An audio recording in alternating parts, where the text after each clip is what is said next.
Évangile selon Matthieu, chapitre 5. À la vue de ces foules, Jésus monta sur la montagne.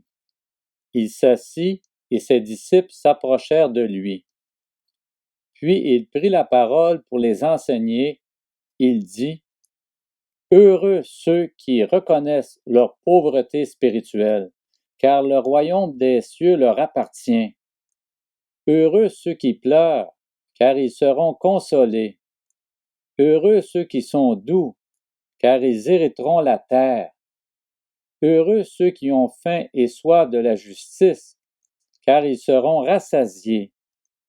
Heureux ceux qui font preuve de bonté, car on aura de la bonté pour eux. Heureux ceux qui ont le cœur pur, car ils verront Dieu. Heureux ceux qui procurent la paix, car ils seront appelés fils de Dieu. Heureux ceux qui sont persécutés pour la justice, car le royaume des cieux leur appartient. Heureux serez-vous lorsqu'on vous insultera, qu'on vous persécutera, et qu'on dira faussement de vous toutes sortes de mal à cause de moi. Réjouissez-vous et soyez dans l'allégresse, parce que votre récompense sera grande au ciel. En effet, c'est ainsi qu'on a persécuté les prophètes qui vous ont précédés.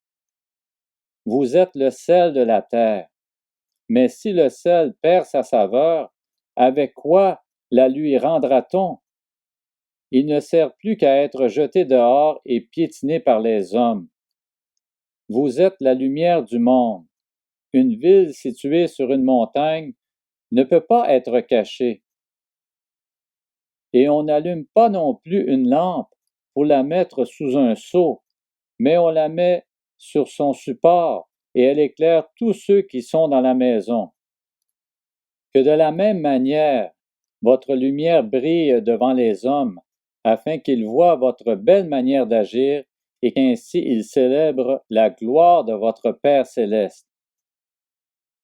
Ne croyez pas que je sois venu pour abolir la loi ou les prophètes. Je suis venu non pour abolir, mais pour accomplir.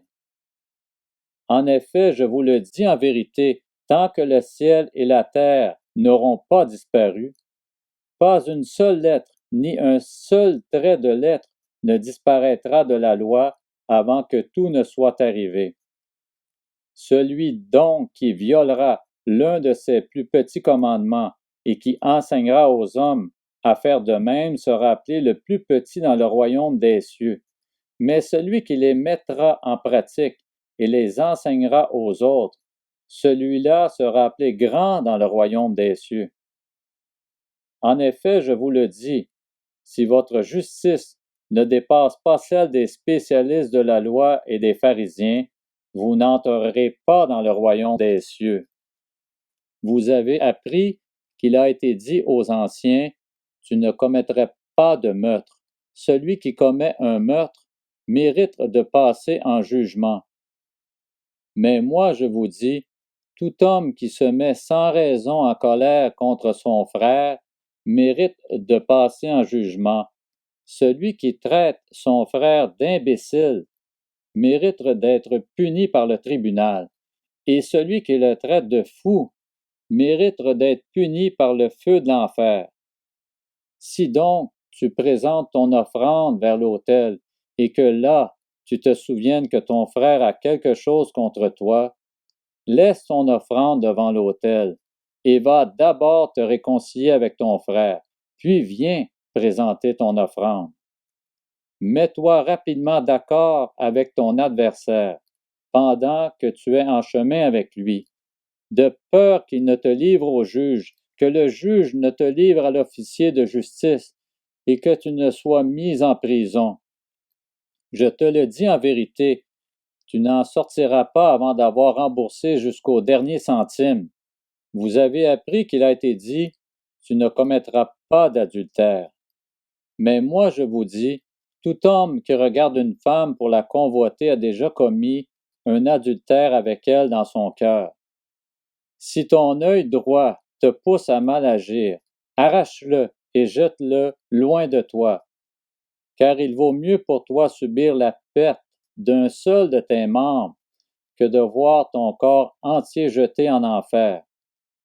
Et si ta main droite te pousse à mal agir, coupe-la et jette-la loin de toi, car il vaut mieux pour toi subir la perte d'un seul de tes membres que de voir ton corps entier jeté en enfer. Il a été dit que celui qui renvoie sa femme lui donne une lettre de divorce.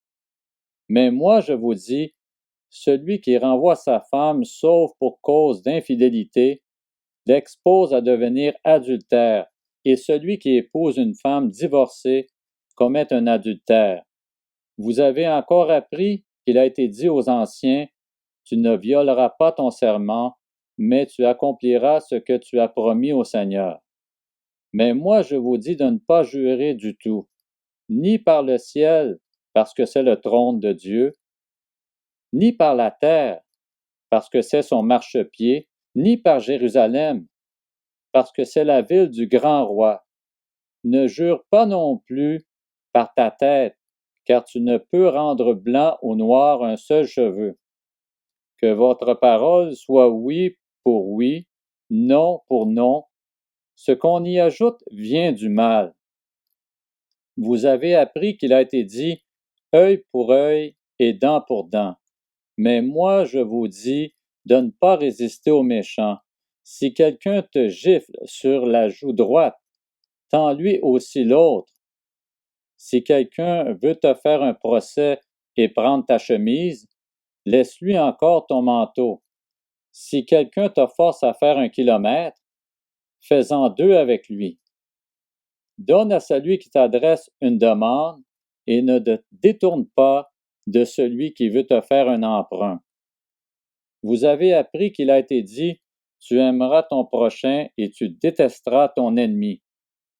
Mais moi, je vous dis, aimez vos ennemis, bénissez ceux qui vous maudissent, faites du bien à ceux qui vous détestent, et priez pour ceux qui vous maltraitent et qui vous persécutent, afin d'être les fils de votre Père céleste. En effet, il fait lever son soleil sur les méchants et sur les bons, et il fait pleuvoir sur les justes et sur les injustes. Si vous aimez ceux qui vous aiment, quelle récompense méritez-vous? Les collecteurs d'impôts n'agissent-ils pas de même? Et si vous saluez seulement vos frères, que faites-vous d'extraordinaire? Les membres des autres peuples n'agissent-ils pas de même? Soyez donc parfaits, comme votre Père céleste est parfait.